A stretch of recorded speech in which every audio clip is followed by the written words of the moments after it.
कल्पप्रसूनाप्लुतं वस्तु प्रस्तुतवेणुनादलहरी निर्वाण निर्व्याकुरम् स्तत्रास्तत्र निरुद्ध विविलसद गोपी सहस्राव्रतम्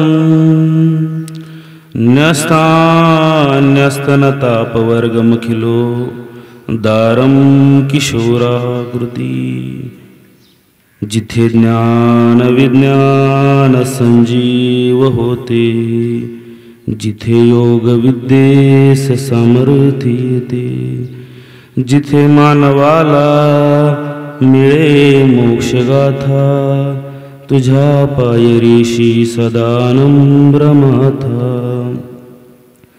नवे फूल अश्वत्थ वृक्षास आले तुझे गीत ओवीस वेद झाले तुझ्या शब्द शब्दात सायुज्यनाथा तुझ्या पायरीशी सदानम्रमाथा तुझ्या मंदिरियात जीवास तृप्ती तुझ्या दर्शने लोक स्वानंद घेती श्रुती धन्य झाल्या तुझे गीत गाता तुझ्या पायरीशी सदानम्रमाथा अज्ञानं तिमिरान्धस्य ज्ञानाञ्जनशलाकया चक्षुरुन्मीलितमेनं तस्मै श्रीगुरुवे नमः तस्मै श्रीगुरुवे नमः। श्री गोपाल कृष्ण महाराज की। आज या ठिकाणी आपण सर्व भगवान श्री गोपाल गोविंद प्रभू महाराज अवतार दिनाच्या निमित्ताने संपन्न होत असलेल्या या कार्यक्रमासाठी एकत्रित झालेले आहात। हा संपूर्ण सोहळा ज्यांनी आयोजित केला असे या संपूर्ण कार्यक्रमाचे आयोजक ज्ञान साधना प्रतिष्ठान आणि या प्रतिष्ठानचे अध्यक्ष आदरणीय श्रद्धेय प्रातस्मरणीय कवीश्वर कुलभूषण महंत श्री गुग्गे बाबाजी महानुभाव, त्याचप्रमाणे आदरणीय महंत श्री दत्तराज बाबाजी पंजाबी नवे, आदरणीय परमपूजनीय संदीपराज दादाजी कपाटे भागवताचार्य। खरं तर आज या ठिकाणी संदीपराज दादा कपाटे यांचाच कार्यक्रम होता। तुम्ही माणसाने रिमोट वर आम्ही तर काही बोट ठेवलं नाही, चित्र कसं काय बदललं, परंतु ते चित्र इथून नाही बदललेलं, ते तिथूनच बदललेलं आहे। आणि त्यांनीच मला सांगितलं की म्हटले बाबा तुम्हाला एवढी सेवा करावी लागेल, आणि अगदी आनंदाने या ठिकाणी मी त्यांना होकार दिला आणि तुमच्या समोर उपस्थित झालो। त्याचप्रमाणे या ज्ञानसाधना प्रतिष्ठान आयोजन समितीतील सदस्य आदरणीय श्री विशालराज दादा विद्वांस, विजयराज दादा आराध्य, जितेंद्रमुनी दादा कपाटे, आदरणीय श्री सचिन दादा खमनीकर आणि आमचे स्नेही सन्मित्र परमपूजनीय श्री सुदामराज दादाजी विद्वांस। हा संपूर्ण सोहळा ज्यांच्या अध्यक्षतेखाली संपन्न होत आहे असे या संपूर्ण सोहळ्याचे अध्यक्ष आदरणीय श्रद्धेय प्रातस्मरणीय कवीश्वर आमनाय आचार्य प्रवर श्री भोकर निवासी बाबाजी, त्याचप्रमाणे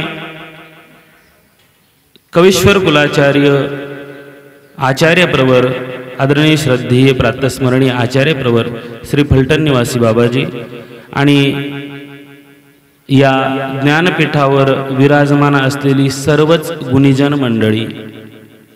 माझ्या समोर आपण सर्वजण बसलेले आहात, तपस्विनी आहेत, माता माऊल्या आहेत, सद्भक्तही मंडळी आहे, आणि हा सोहळा यूट्यूबच्या माध्यमातून समाजमनापर्यंत पोहोचवणारे आमचे तपस्वीराज दादा, त्याचप्रमाणे हा सगळा सोहळा ज्यांनी सूत्रामध्ये बांधून ठेवला असे आदरणीय श्रद्धेय प्रेममुनी बाबाजी पंथ, बरोबर ना? आणि सर्वांना प्रथमतः दंडवत प्रणाम करतो आणि कार्यक्रमाला सुरुवात करतो। श्री गोविंद प्रभू महाराज अवतार दिनाच्या निमित्ताने हा कार्यक्रम या ठिकाणी संपन्न होतोय। मग श्री गोविंद प्रभू बाबांचा असं काय विशेष आहे? कारण अनेक अवतार या भारत भूमीमध्ये झालेले आहेत. आमचे सर्वज्ञ श्री चक्रधर महाराज म्हणतात की अनंत जीव आहेत, अनंत प्रपंच आहे, अनंत अवतारही आहेत. मग असे अनंत असलेले अवतार आणि त्यापैकी असलेले भगवान श्री गोविंद प्रभू महाराज. मग या अवतारामधली जर विशेषता सांगायची म्हटली तर खूप काही विशेष आहे. परमेश्वर ज्यावेळेस या पृथ्वीवर अवतरित होतो ना, तो सहजासहजी अवतरित होत नाही. याचं जे कारण आहे ना, ज्यावेळेस भगवान श्री गोपाल कृष्ण महाराज अर्जुनाला श्रीमद भगवद्गीता निरूपण करत होते, त्याच वेळेस भगवंतांनी ते कारण स्पष्ट केलेलं आहे. आणि ते म्हणतात यदा यदा हि धर्मस्य ग्लानिर्भवति भारत अभ्युत्थानम धर्मस्य तदात्मानं सृजाम्यहं परित्राणाय साधूनां विनाशाय च दुष्कृतां धर्म संस्थापनार्थाय संभवामि युगे युगे. हे अर्जुना, ज्या ज्या वेळेस धर्माला ग्लानी येईल ना, त्या प्रत्येक वेळेस मी या ठिकाणी अवतरित पद्धतीने तो परमेश्वर अवतरित होतो. परमेश्वर सहजासहजी अवतरित होत नाही. त्यासाठी त्या परमेश्वराला ती एक खूप मोठी प्रक्रिया आहे. ती प्रक्रिया कशी आहे काय ते आता आपण नंतर पाहूया. मग परमेश्वराला अवतार घेण्याचे 3 प्रकार आहेत: गर्भी स्वीकारणे, पतित आणि दवडणे. त्याच्यातला हा दवडण्याचा अवतार. मग परमेश्वर अवतरित होतो, आम्हीही जन्माला येतो. आमच्या जन्माला येण्यामध्ये आणि परमेश्वराचा अवतार घेण्यामध्ये खूप मोठा फरक आहे. आम्ही नुसतेच जन्माला येतो. जन्माला आल्यानंतर काय करतो? बऱ्याच लोकांना असं वाटतं की आमचं कोणीतरी स्टेटस ठेवावं, कोणीतरी आमचं नाव घ्यावं, कोणीतरी आमचं कौतुक करावं. परंतु ते घेण्यासाठी, ते करण्यासाठी ते जे कार्य आहे ना, तुम्ही करत असलेले ते कार्य, ते सार्वजनिकरित्या असावं लागतं. तर कुठेतरी तुमच्या कार्याची पावती तुम्हाला मिळते. आपण जर आपलं कार्य वैयक्तिकरित्या जर ठेवलं तर त्या कार्याची पावती आपल्याला मिळत नाही. आज तुम्ही बघितलं, संपूर्ण महाराष्ट्र पेटून उठलेला आहे मराठा आरक्षणासाठी. कारण का पेटून उठला माहिती का? कारण ते कार्य एकट्याचं नाहीये, ते सर्वांसाठी आहे, ते समाजासाठी केलेलं कार्य.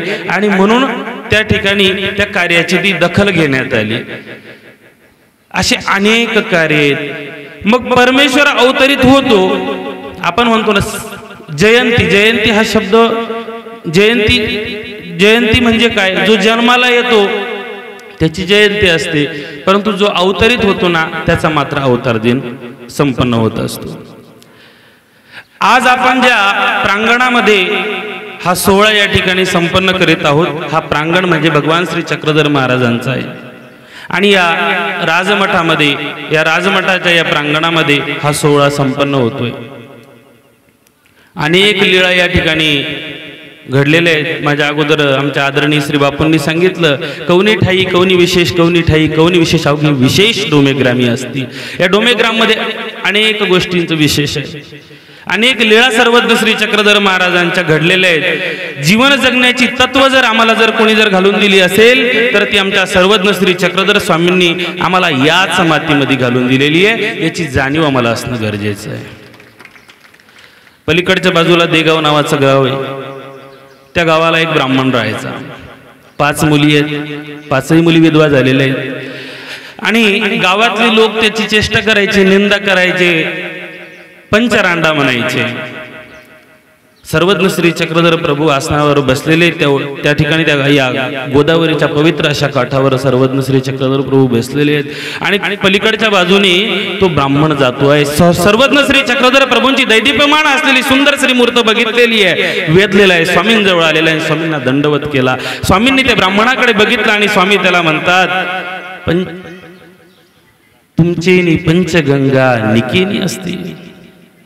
तुमच्या पंचगंगा निके आहेत का? त्यावेळेस तो ब्राह्मण म्हणतो, निवालाजी महाराज, मला 5 मुली आहेत हो, परंतु 5ही मुली विधवा झालेल्या आहेत. आणि म्हणून गावातले लोक मला पंचरांडा आला, पंचरांडा गेला या शब्दांनी संबोधतात. परंतु ज्यावेळेस हा शब्द माझ्या कानावर पडतो ना महाराज, त्यावेळेस मात्र माझं अंतःकरण पिळवटलं जातो. परंतु आज तुम्ही मला आणि माझ्या मुलींना गंगेची उपमा दिली. आज हे जे पोळणारं जे हृदय आहे ना महाराज, हे शांत झालेलं आहे. हे शांत झालेलं आहे. सर्वज्ञ श्री चक्रधर प्रभू याच ठिकाणी बसलेले आहेत. महिमभट्ट याच ठिकाणी आले आणि या ठिकाणी आल्यानंतर पूर्वी नावाचं प्रकरण स्वामींनी त्यांना निरूपण केलं. परमेश्वर कसा आहे आणि परमेश्वर कोण आहे याची जाणीव महिमभट्टांना जर कुठे जर झाली असेल तर ते ह्याच पवित्र अशा या डोमेग्राम नगरीमध्ये झालेली आहे. परमेश्वर होतो, अवतारही घेतो, अनेक अवतार होत असतात, परंतु त्या परमेश्वराच्या अवताराची जाणीव आम्हाला होणं गरजेचं. ती जाणीव आम्हाला होत नाही. बऱ्याचदा असं होतं. मग तो अवतार ओळखायचा कसा, तर त्याच्या कार्याच्या माध्यमातून, त्या क्रियेच्या माध्यमातून, त्या लीळेच्या माध्यमातून आपण परमेश्वर ओळखू शकत असतो. एकदा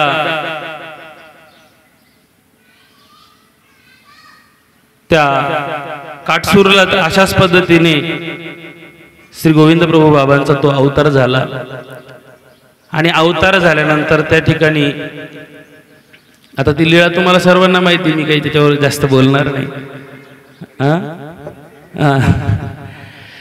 आणि श्री प्रभू बाबांचा त्या ठिकाणी अवतार झालेला आहे आणि श्री प्रभू बाबांचे आई वडील असलेले अनंत नायक आणि नेमाईसा, आपण आरती म्हणतो ना, अनंत नायक नेमाईसा कुशी नटुनी मातुल ग्रामी रुद्रपुरासी अखंड विचरसी गुंडमयोगी राज. जय जय गोविंद जय प्रभुराज, जय जय गोविंद जय प्रभुराज. आरती करीतो तुला मी आज, जय जय गोविंद जय प्रभुराज. अनंत नायक हे वडील आहेत आणि नेमाईसा ही त्यांची माता आहे. कोणीतरी सांगितलं म्हणे वाकडं तिकडं जर नाव ठेवलं तर मुलं जगतात. एकही मूल त्यांचं जगत नव्हतं आणि गुंडो असं नाव ठेवलं. बाळ जिवंत राहिलं. त्या ठिकाणी, त्या बाळाच्या ठिकाणी परमेश्वराने अवतार धारण केलेला आहे आणि बाळ लहान असतानाच आता आईवडिलांचा मृत्यू झाला. मामानी मावशाने त्यांचा सांभाळ केलेला आहे. श्रीप्रभू बाबा मोठे होऊ लागले. अनेक लीळा श्रीप्रभू बाबांच्या घडतायत. छोटेसे असलेले श्रीप्रभू आता त्या ठिकाणी रुद्रपूरला त्यांना आणण्यात आलं. त्यांचे ते सगळे विधी झाले. मुंजी बंधन वगैरे वगैरे काय असतील ते सगळे ब्राह्मणांचे ते सगळे विधी झाल्यानंतर आता त्या ज्या क्रिया आहेत, त्यांच्या ज्या लीळा आहेत, त्या छोट्या छोट्या क्रियेतून या त्या उपाध्यभासांना बोपोपाध्यांना जाणवू लागल्या आणि ते म्हणतात की गुंडो सामान्य नव्हे. हा जो आपला जो भाचा आहे हा काही सामान्य नाहीये, हा ईश्वराचा अवतार आहे. याची जाणीव त्यांना झालेली आहे. आणि आशय असलेले ते श्रीप्रभू बाबा त्या ठिकाणी अनेक खेळ क्रीडा करत आहेत. राज्य करणं चालू आहे. हळूहळू मोठे होत आहेत. जे पाठांतर करण्यासाठी मुलांना 1 महिना लागायचा ते एका दिवसात पाठांतर करायचे. आणि एके दिवशी त्यांनी सांगितलं आपल्या पत्नीला, म्हणजे जी छोटी छोटी जी कामं असतात ना ती कामं यांना सांगायचे नाही. का सांगायचे नाही? कारण गुंडो सामान्य नव्हे. असा तो श्री प्रभू बाबांचा त्या ठिकाणी अवतार. आणि श्री प्रभू बाबा त्या ठिकाणी आता मोठे अनेक खेळ क्रीडा, श्री प्रभू बाबांचे अनेक गुण सांगण्यासारखे. आपल्या ठिकाणी गुण असतात, गुणामुळे आपण प्रकाशित होत असतो. परमेश्वराची आणि आपल्या गुणाची तुलना होऊ शकत नाही. आपल्याला कुठलीही जर गोष्ट जर समोरच्याला जर द्यायची म्हटली तर प्रश्न निर्माण होतो, परंतु परमेश्वर अवतार अगदी उदारत्वाने सगळं काही दान करून टाकतात.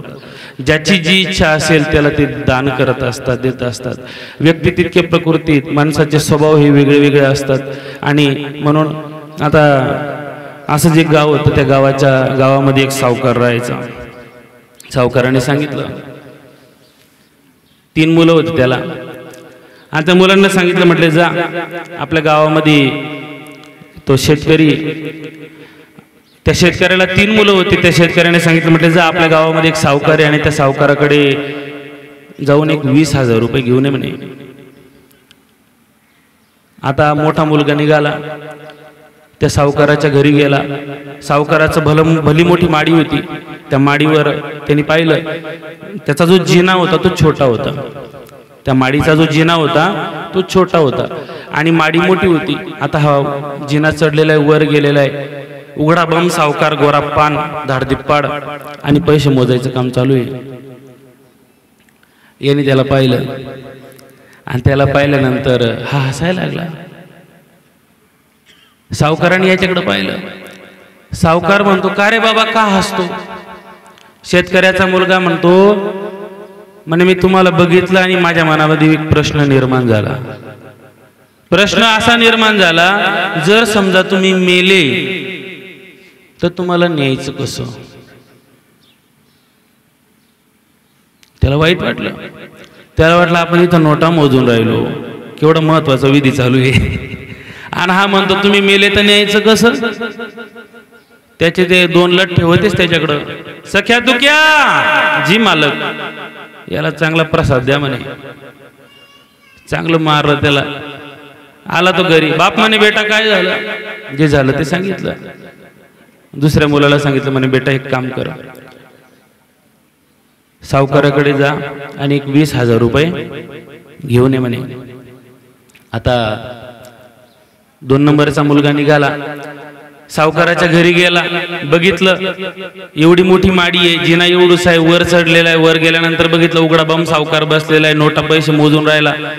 आणि त्याच्याकडे बघितल्यानंतर आता हसला नाही, कारण त्याला माहिती होतं ना पहिला काय कार्यक्रम झाला. याने त्याला प्रश्न विचारला, म्हणे मालक तुम्हाला एक प्रश्न विचारू का? म्हणे विचार. तुम्ही आमच्या मोठ्या भावाला का बरं मारलं हो? म्हणे तो मूर्ख आहे. म्हणे तो मूर्ख नाही, महामूर्ख आहे. भाऊ भावाला कधी चांगलं म्हणत नाही. पण तुम्ही त्याला मारलं का बरं? म्हणे मी इथं बसलेलो आहे, म्हणे नोटा मोजायचं काम चालू आहे आणि हा तुझा भाऊ आला आणि माझ्याकडे बघून हसू लागला. मी त्याला विचारलं, म्हणे का रे बाबा का हसतो? तर तो म्हटला, म्हणे जर समजा तुम्ही मेले तर तुम्हाला न्यायचं कसं? हा म्हणतो आमच्या भावाला काय अक्कलच आली नाही म्हणे. अहो सोपी गोष्ट आहे ना म्हणे, तुकडे करायचे आणि खाली घेऊन जायचं. सावकाराला अजून राग आला. सावकाराने त्याचे ते परत ते 2 लठ्ठे बोलवले. सख्या तुक्या जी मालक आले. ते दोघेही आले आणि दोघे आल्यानंतर चांगलं तुडवलं त्याला, परत चांगलं ताडण संपादलं. घरी आला. बाप म्हणे बेटा काय झालं? जे झालं ते सांगितलं. बरं. तिसऱ्या मुलाला सांगितलं, हे पाय या दोघांनी गाढवपणा केला, तसं तू करू नको, सावकाराकडे जा आणि 20,000 रुपये घेऊन ये. आता हा तिसरा त्या ठिकाणी गेला. त्यांनी पाहिलं एवढी मोठी माडी आहे, एवढूसा जिना आहे, वर चढला आणि वर चढल्यानंतर त्यांनी त्या सावकाराकडे बघितलं. उघडा बम सावकार, नोटा मोजणं चालू आहे. म्हणे मालक एक प्रश्न विचारू का? अजिबात विचारू नको म्हणे, काहीच बोलायचं नाही म्हणे. अहो म्हणे विचारू द्या ना मला. बरं विचार. तुम्ही आमच्या दोन्ही भावाला का बरं मारलं? म्हणे तो पहिला आला, हसू लागला. मी त्याला विचारलं, म्हणे तू का रे बाबा का हसतो? तो म्हटला, म्हणे तुम्ही मेले तर न्यायचं कसं? दुसरा आला, म्हणे तो म्हटला, म्हणे तुकडे करायचे आणि खाली न्यायचं. हा म्हणतो आमचे दोन्ही भाऊ एवढे मोठे झाले पण त्यांना काही डोक्याचा भाग नाही. अहो सोपी गोष्ट आहे ना म्हणे, खाली न्यायची गरजच नाही ना, आखी माडीच्या माडी पेटवून द्यायची. सख्या तुक्या प्रसादाचे मानकरी आले म्हणे. बऱ्यापैकी ताडण संपादलेलं आहे. अनेक प्रकारचे लोक, अनेक प्रकारचा समाज या जगामध्ये बघत असतो आणि या समाजामध्ये, या प्रपंचामध्ये आपण अनेक प्रकारचे दुःखही भोगत असतो. संसार त्रसितांचे दुःख विसरावया नाही अनिक, एक श्री चक्रधरू वांचोनी कवनीच नव्हे. आणि म्हणून त्या श्री चक्रधर महाराजांशिवाय आपल्याला या दुःखातनं काढणारा कोणीच नाहीये. भगवान श्री चक्रधर महाराजांचं कार्य खूप मोठं आहे. भगवान श्री गोविंद प्रभू महाराजांचंही कार्य मोठं आहे. या दोघांमध्ये फरक असा आहे की भगवान श्री गोविंद प्रभू महाराज ही श्री चक्रधर महाराजांचे श्री गुरु आहेत. दोन्ही अवतार आहेत, ईश्वर अवतार आहेत. आणि सर्वज्ञ श्री चक्रधर महाराज बोलणारे होते, परंतु श्री प्रभू बाबा हे बोलत नसत, आचारातून विचार ते आम्हाला दाखवत असत. आणि आशय असलेले ते श्री प्रभू बाबा आणि त्यांचं असलेलं कार्य. मग आपण समाजाला काय देतो? परमेश्वर कसे देतात? परमेश्वर अनार्जित दाता आहे, आपल्यासारखं नाहीये. अनार्जित जे आपल्या अर्जगत्वामध्ये सुद्धा नाहीये ना, ते देण्याची ताकद जर कोणामध्ये असेल तर ते परमेश्वरामध्ये आहे. एका जणाची ती मुलगी उपवर झालेली होती. त्याला प्रश्न पडला काय करावं, प्रश्न समजत नाहीये. आणि त्याला कुठून तरी समजलं. आता तो त्या रुद्धपुराच्या दिशेने आलेला आहे तो ब्राह्मण, आणि श्रीप्रभू बाबांना त्याने बघितलं. श्रीप्रभू बाबांजवळ आलेला आहे, श्रीप्रभूंना दंडवत केलेला आहे आणि श्रीप्रभूंना आपल्या मनातली इच्छा व्यक्त करून दाखवली की हे महाराज, माझी कन्या उपवर झालेली आहे, मला तिचं लग्न करायचं आहे आणि त्या लग्न कार्यासाठी माझ्याजवळ पैसे नाही आहेत. श्रीप्रभू बाबा आता त्याला एका ठिकाणी घेऊन जातात आणि त्याला ती जागा खोदायला लावतात. त्या ठिकाणी खोदल्यानंतर त्या ठिकाणी बऱ्यापैकी द्रव्य निघतं. श्रीप्रभू बाबा म्हणतात घे घे म्हणे ना, घीची म्हणे. त्याला घ्यायला लावलेलं आहे ते द्रव्य, आणि ते द्रव्य श्रीप्रभू बाबांनी त्या ब्राह्मणाला दान केलेले. असे अनेक दान आहेत. हे तर दृष्टपर आहे, अदृष्टपर परमेश्वराचं अनेक क्रीडा आहेत, अनेक लीळा आहेत. आणि म्हणून रुद्धपुरी नांदे प्रभू अवतार, म्हणती तया राऊळ आणि असे माय थोर. रुद्धपुरी नांदे प्रभू अवतार. तर अनेक लीळांच्या माध्यमातून आम्हाला त्या श्रीप्रभूंचं चरित्र, लीळा छोटे छोटे आहेत परंतु बोध देणाऱ्या लीळा आहेत. त्या लीळा आम्हाला समजल्या पाहिजे. स्वामींच्या सुद्धा अनेक लीळा आहेत. आज या ठिकाणी या महिला या ठिकाणी जर बसलेल्या असेल तर या महिलांना या ठिकाणी बसण्याचा अधिकार आमच्या स्वामींनी प्राप्त करून दिलेला आहे. याच ठिकाणी सर्वज्ञ श्री चक्रधर महाराज बसलेले आहेत. त्या शिन्नस्थळीवर आसन आहे आणि महिला आजूबाजूला बसलेल्या आहेत. निरूपण चालू आहे. सारंग पंडित नावाचे ब्राह्मण पैठणचे ते या ठिकाणी या डोमेग्राममध्ये येतात आणि त्या ठिकाणी आल्यानंतर ते दृश्य बघतात. स्वामी बसलेले आहेत, आजूबाजूला स्त्रिया बसलेल्या आहेत आणि निरूपण चालू आहे. आणि त्यांना बघितल्यानंतर त्यांच्या मनामध्ये एक भाव निर्माण होतो आणि ते म्हणतात कैसिया गुलगुलिया गोसावियांपासी बैसलिया असती. कशा गुलगुल्या बसले म्हणे देवाजवळ. यांना तिकडे कानड देशामध्ये, तेलंग देशामध्ये पाठवलं पाहिजे म्हणे. आणि आपण अशी जो का गोसावियांपासी, आपण स्वामींजवळ राहायला पाहिजे. त्यांच्या मनातला हा भाव स्वामींनी ओळखून घेतलेला आहे. कारण सर्वज्ञ येतो, सर्वज्ञ म्हणजे सर्व काही जाणणारा असलेला तो परमेश्वर आणि असा असलेला तो प्रभू परमात्मा. जसं सारंग पंडित जवळ येतात आणि सारंग पंडित जवळ आल्यानंतर स्वामी सारंग पंडितांकडे बघतात आणि सारंग पंडितांना म्हणतात की भट्टो, तुमचा काही जीव आणि यांच्या काही जीवलिया, तुमचा काही जीव आहे आणि यांच्या काही जीवलिया आहेत का? तुमते उद्धरिता काही अनेक देव आणि याते उद्धरिता काही अनेक देव. तुमचा उद्धार करणारा काही वेगळा परमेश्वर आणि यांचा उद्धार करणारा काही वेगळा परमेश्वर आहे का?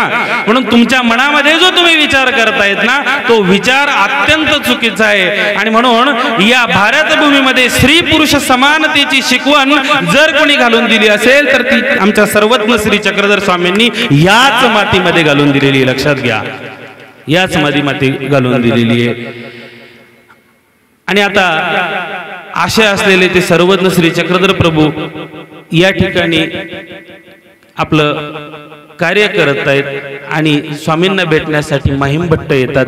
महिमभट्टांना या ठिकाणी ईश्वर प्रतीती येते आणि महिमभट्ट विचार करतात की आता आपल्याला परमेश्वराची तर जाणीव झाली, आता आपण अनुसरण घेतलं पाहिजे, संन्यास घेतला पाहिजे. मग संन्यास घ्यायचा तर कुठे घ्यायचा? कारण स्वामींचं जे वास्तव्य आहे हे गंगा तीरावर आहे आणि आपण जर या ठिकाणी स्वामींजवळ अनुसरलो तर आपल्याला आपल्या ओळखीचे लोक, अवघा गंगा तीर मज जाणे, संपूर्ण गंगा तीरावरचे लोक मला ओळखतात, मला ते चांगलं चांगलं खाऊ घालतील, चांगल्या प्रकारचे अन्न मला ते देतील.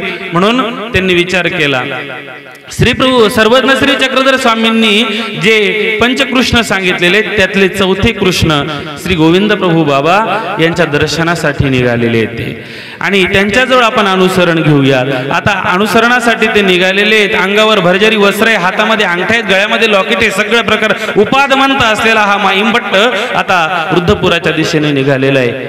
महिमभट्टांनी विचार केला, आपल्या अंगावर तर भरजरी वस्त्र आहे, आपल्याला कोणी भिक्षा देईल का? देईल का? नाही देणार. आम्ही जर तुमच्या दारात आलो गाडीमध्ये, तुम्हीच म्हणता बाबा आता आम्ही तुम्हाला भिक्षा द्यायची का? कसं करायचं? असं होतं काही वेळेस. महिमभट्टांनी विचार केला.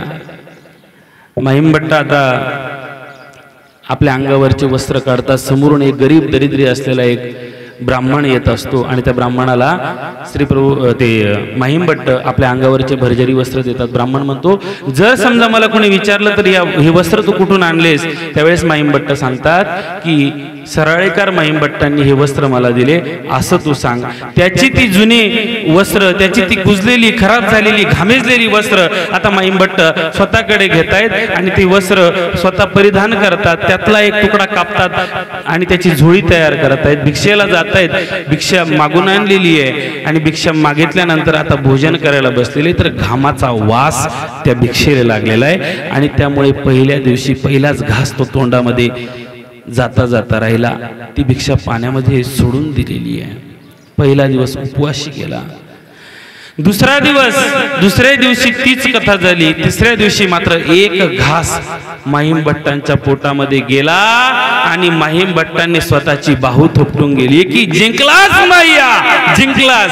आज तू खऱ्या अर्थाने स्वतःला जिंकून घेतलेला आहेस, खऱ्या अर्थाने स्वतःला जिंकून घेतलंस. आणि असे असलेले ते महिमभट्ट रुद्धपुराच्या दिशेने निघालेले आहेत आणि रुद्धपूरला देव श्री गोविंद प्रभू महाराज राज्य करत आहेत. स्मरा देवराव विदर्भाचा राणा, पाजी प्रेम पान्हा गोविंद तो.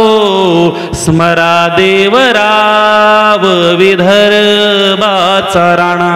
आणि त्या श्री गोविंद प्रभू बाबांचं स्मरण करत करत आता ते महिमभट्ट रुद्धपुराच्या दिशेने प्रयाण करत आहेत, रुद्धपुराच्या दिशेने चालतायत आणि श्री गोविंद प्रभू बाबांना आवडणारा तो गुळही त्यांनी घेतलेला आहे. डोक्यावर भिली ठेवलेली आहे, परंतु श्री प्रभू बाबांना बघितलेलं आणि ओळखणार कसं?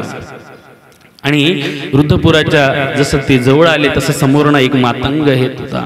त्या काळची परिस्थिती अशी होती, तत्कालीन समाजाने घालून दिलेली ती परिस्थिती अशी होती की मातंग समाजाला गावामध्ये राहण्याचा अधिकार नव्हता. गावाच्या बाहेर त्यांची वस्ती असायची. त्यांना नववस्त्र नेसण्याचा अधिकार नव्हता. त्यांना कुठल्याही प्रकारे अन्न शिजवून खाण्याचा अधिकार नव्हता. संपूर्ण गाव जेवलं की जे उरलेलं शिळं पातळ अन्न असेल ती घरची घरधनी त्या टोपल्यामध्ये काढून ठेवायची. ते टोपलं ओट्यावर बाहेर ठेवायची आणि ज्यावेळेस सगळं गाव झोपी जाईल ना त्यावेळेस ही मातंग मंडळी गावामध्ये यायची आणि भाकर द्या माय बापो अशी म्हणून ती आरोळी ठोकायची. आणि अशी असलेली आता ते असाच असलेला तो मातंग मागच्या बाजूला एक झाडू टांगलेला असायचा. त्याच्या पायाची धूळ जमिनीवर उमटायला नको अशी ते मातंग रस्त्याने चालतायत. आणि रस्त्याने चालत असताना त्या मातंगाकडे या महिमभट्टांनी बघितलं आणि महिमभट्टांनी त्यांना दंडवत केला. त्याच्या लक्षातच आलं नाही. पुन्हा एकदा महिमभट्ट म्हणतात, महात्मे हो दंडवत. आता मात्र मातंगाचं लक्ष गेलं आणि मातंगाने दंडवत केला. महिमभट्टांनी मातंगाला विचारलं की श्री प्रभू बाबा किवी असती, कुठे आहेत श्री प्रभू बाबा? त्यांना बघितलं का कुठे? आणि अगदी आनंदाच्या भरामध्ये आता याने त्या मातंगाने बोलायला सुरुवात केली. बोलता बोलता श्री प्रभूंच्या 2-4 लीळाही सांगून टाकलेल्या आहेत. आणि असा असलेला तो मातंग त्या ठिकाणी त्याच्या लक्षात आलं की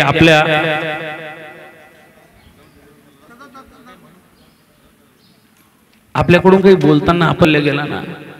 परत मान खाली घातलेली आहे, मातंग निघून गेलेला आहे. आणि या जाणाऱ्या मातंगाला महिमभट्टांनी साष्टांग दंडवत घातलेला आहे. लक्षात घ्या तुम्ही. कारण तू मला माझा देव दाखवला ही जाणीव महिमभट्टांना होती आणि त्या जाणीवेने त्यांनी त्यांना साष्टांग दंडवत घातलेले.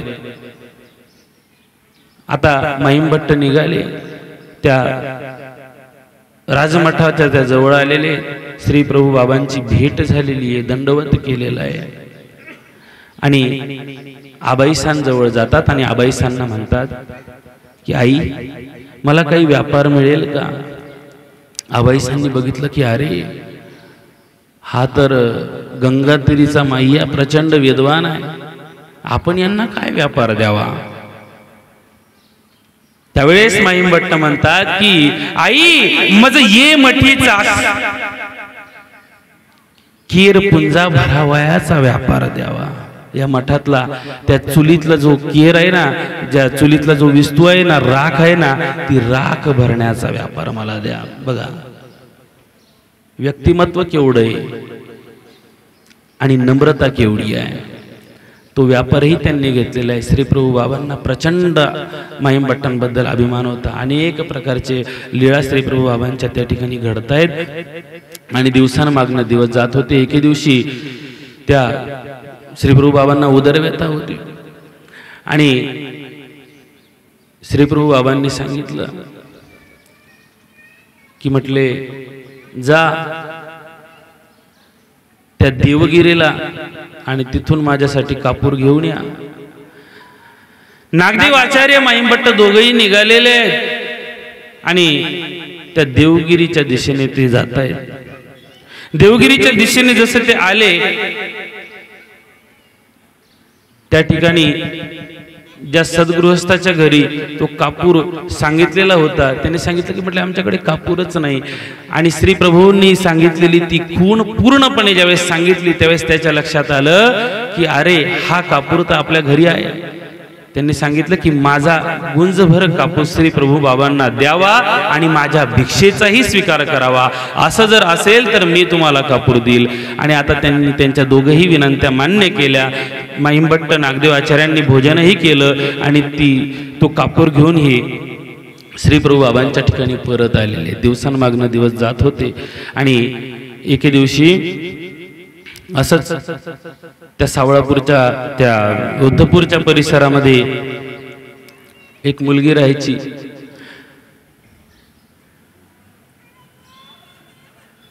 लग्न झालेलं आहे, लग्न होताच तिचे आई वडील अपरोक्ष झालेले आहेत।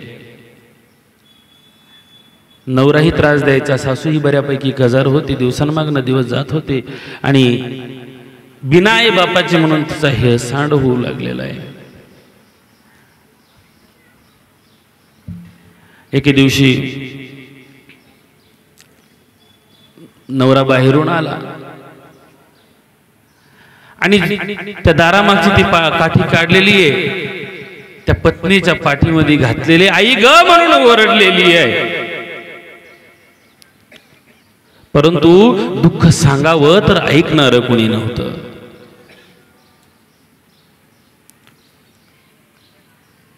नवऱ्याने पत्नीकडे बघितलं आणि तिला सांगितलं ए चल निघित ना, लग्न होताच मायबापाला खाऊन गेलीस। फुटक्या नशिबाची नाना परीचे विचित्र शब्द मनाला झोंबत होते।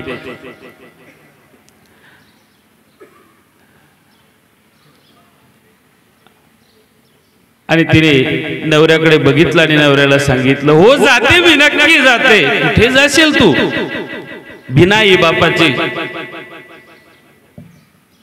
मी रुद्धपूरला जाईल, त्या ठिकाणी माझा बाप आहे। नवऱ्याला मोठं गंमत वाटली। आता ही मोठ्या रागाने निघालेली आहे। आपली बायको कुठे जाते म्हणून तिचा पतीही तिच्या मागे मागे निघालेला आहे। इकडे मात्र रुद्धपुरामध्ये एक वेगळीच प्रसन्नता होती, वेगळाच वातावरण त्या ठिकाणी निर्माण झालेलं होतं। सकाळ सकाळची वेळ झालेली होती, सूर्य बऱ्यापैकी वर आलेला होता। आबाईसांनी त्या राजमठासमोर काढलेली ती रांगोळी सुंदर प्रकारे शोभा देत होती। सूर्यकिरणांच्या स्वच्छ त्या प्रकाशाने राजमठ उजळून निघालेला होता आणि गजबजीने भरलेला भक्त मंडळीच्या सहवासाने भरलेला तो राजमठ आनंद देण्याचा प्रयत्न करत होता। आणि श्री प्रभू बाबा भक्तांना सांगत होते आजी लेकी येईल म्हणे, जावई येईल म्हणे, तयासी चोळी बांगडी घ्यावी म्हणे, जावयासी पासवडी घ्यावी म्हणे। आणि पायात घुंगर बांधल्यासारखा तो देव नाचत होता, वाट पाहत होता।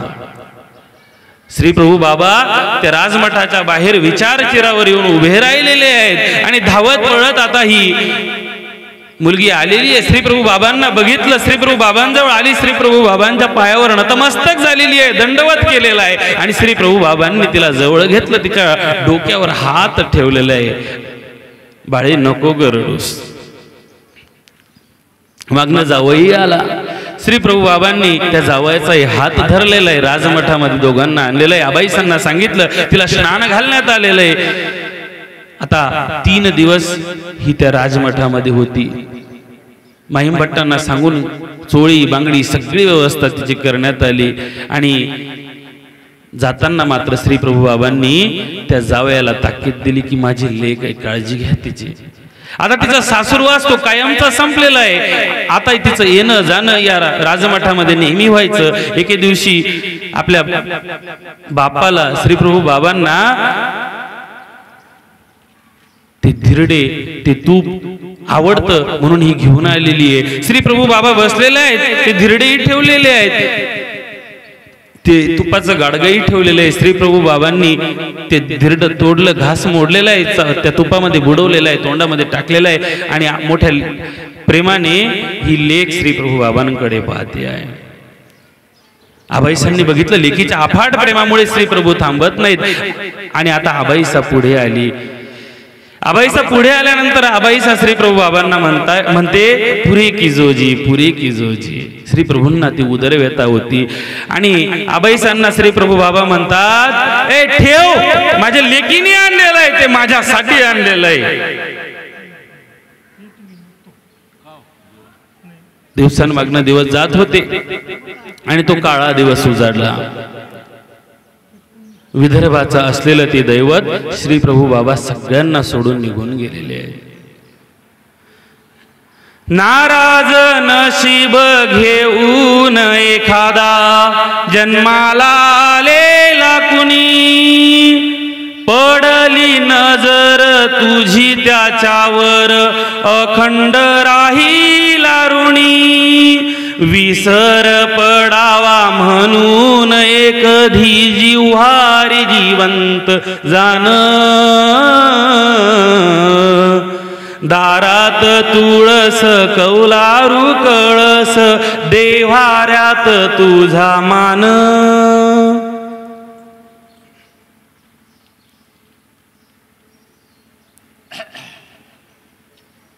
श्री प्रभू बाबा सगळ्यांना सोडून निघून गेलेले आहेत, सगळ्यांना सोडून निघून गेलेले. आणि वाऱ्याच्या वेगाने ही बातमी त्या ठिकाणी पसरली. सगळं वराड त्या रुद्धपुरामध्ये जमा झालेलं आहे. सगळं वराड जमा झालेलं आहे. सावळापूरची ही असलेली मुलगी पाणी भरण्यासाठी पाणवठ्यावर गेलेली आहे. आणि गावातल्या एका स्त्रीने तिला सांगितलं, अगं ऐकलंस का काय झालं? तिने विचारलं, काय झालं? अगं ज्या श्री प्रभूंना तू बाप म्हणत होतीस ना, ते आपल्याला सगळ्यांना सोडून निघून गेलेले आहेत. सगळ्यांना सोडून निघून गेलेले आहेत. बस ही वार्ता जशी तिच्या कानावर पडली ना, बेशुद्ध होऊन पडलेली आहे. मडक्याचा चुरा झालेला आहे. बायांनी तिच्या तोंडावर ते पाणी शिंतडलेलं आहे, सावध केलेलं आहे. आणि जशी ती सावध झाली ना, तशी तिने रुद्धपुराच्या दिशेने चालायला सुरुवात केलेली आहे. धावते आहे, पळते आहे, पळता पळता रक्त बांबाळ झालेली आहे, ठेच लागलेली आहे.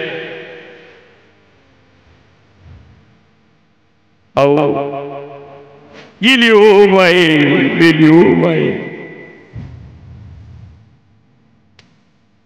आजी माझे माहेर गेले, आजोबा बाहेर गेलेलं आहे हो. कुणाचं काही गेलं नाही. आता बाप होता, होतो बाप होता. थाय बुकलून रडते आहे. रुद्धपुराच्या दिशेने तिचा प्रवास चालू आहे. श्री प्रभू बाबांना तो अंतिम निरोप देण्यासाठी सगळा समाज त्या ठिकाणी एकत्रित झालेला आहे. सगळा समाज. अनेक भक्तांना अनेक पद्धतीने श्री प्रभू बाबांनी केलेल्या मदती आणि तो जमा झालेला भक्त परिवार, प्रत्येक जण श्री प्रभूंच्या त्या क्षणाची, त्या आठवणींची ती उजळणी करत होता. आपल्या अंतःकरणामध्ये श्री प्रभूंना तो आठवतो आहे. अंत्यविधीची ती सगळी तयारी झाली. महिम भट्ट नागदेव आचार्य कुणाची तरी वाट पाहतायत. कुणाची वाट पाहतायत? तर ते या सावळापूरच्या लेकीची वाट पाहतायत.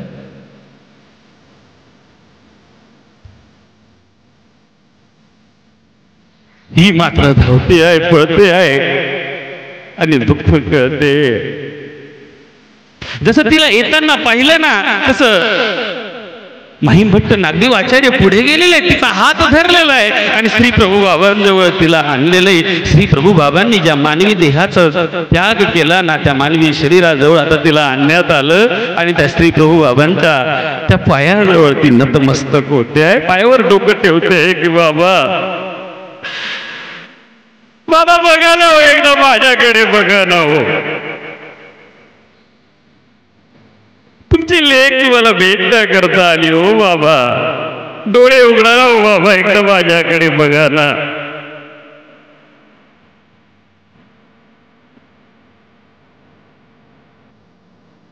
बाबा आता माझ्या डोक्यावर हात कोण फिरवेल हो, मला लेक म्हणून कोण सांभाळेल हो बाबा, तुमच्या जावयाला कोण समजावून सांगेल हो बाबा, बघा ना एकदा माझ्याकडे बघा ना. महिम भट्टांनी नागदेव आचार्यांनी तिला सावरलेलं आहे. श्री प्रभू बाबांना तो अंतिम निरोप देण्यात आलेला आहे.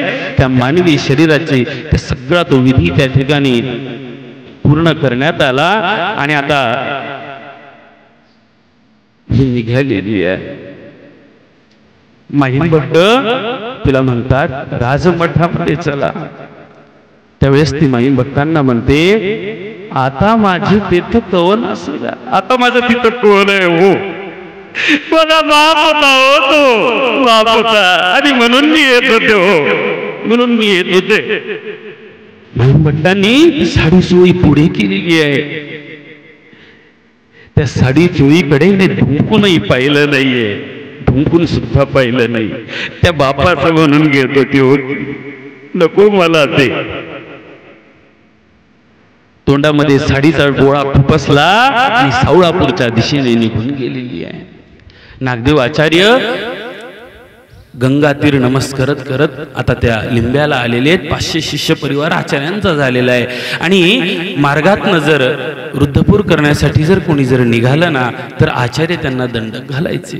वृद्धपूरला जात आहात, अगोदर सावळापूरला जा, अगोदर सावळापूरच्या लेकी ते पडताळा, मग औसा ते भेटा आणि मग राजमठ नमस्कारा. जर तुम्ही त्या सावळापूरच्या लेकीला जर भेटले नाहीत ना तर वृद्धपूरचा तो देव तुम्हाला भेटूच शकत नाही. ही भक्तातली ताकद आहे, लक्षात घ्या, भक्तातली ताकद आहे. आणि म्हणून आमचे महंत बाबू शास्त्री बाबा म्हणतात भक्ताची ती थोरी देवची जाणती, सांगे विश्वपती स्वमुखाने, सांगे विश्वपती स्वमुखाने, भक्तासाठी देव फिरे वाडोवाडी. ती भक्तातली ताकद आहे. ती ताकद आम्हाला लक्षात आली पाहिजे, आम्हाला भक्त होता आलं पाहिजे. श्री गोविंद प्रभू बाबांच्या अवतार दिनाच्या निमित्ताने आदरणीय श्रद्धे प्रातस्मरणीय माझे हितक्ष मार्गदर्शक स्नेही आचार्य प्रवर महंत श्री घुगे बाबाजी महानुभाव, त्याचप्रमाणे आमचे आदरणीय श्रद्धेय श्री सुदामराज बाबाजी आणि ज्यांनी मला या ठिकाणी आजच्या कार्यक्रमाची संधी दिली असे आमचे भागवताचार्य संदीपराज बाबाजी कपाटे, तसेच ज्ञानसाधना प्रतिष्ठान संपूर्ण टीम, सर्वांचे मी धन्यवाद व्यक्त करतो. बोलताना अपशब्द बोलले गेला असेल, कोणाचा अंतकरण भावना दुखल्या असतील तर मी आपल्या सर्वांची क्षमा मागतो. आजची प्रवचन सेवा या ठिकाणी संपली असं जाहीर करतो. दंडवत प्रणाम. जय श्री चक्रधर. श्री गोविंद प्रभू महाराज की जय.